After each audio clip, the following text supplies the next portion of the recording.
Oh dear, dear, dear, it appears that nothing, and I mean nothing, is going to get in the way of those net zero plans.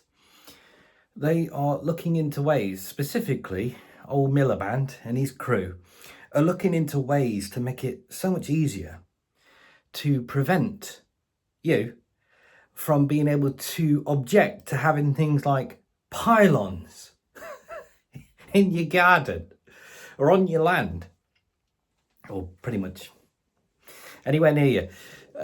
Not even the NIMBYs, I like that term. I recently came across it, but not in my backyard. So not in my backyard, not even the NIMBYs are going to have power soon, looking like that anyway. They're looking at ways to make it easier for the pylons to be in your garden and on your land, and as you sit and relax and look up at the clouds, and then have another glance over at the big old metal pylon as you then turn to your other side and see the big old solar farm. It's all going to be covered very, very soon, it appears, and you ain't going to be able to say anything about it. Why? Because you can't get in the way of the netty zeros. But in better news, slightly better news, or if you're living in the south, it's better news. You know how they were talking about those absolutely insane things and that insane idea of having zonal pricing for your energy.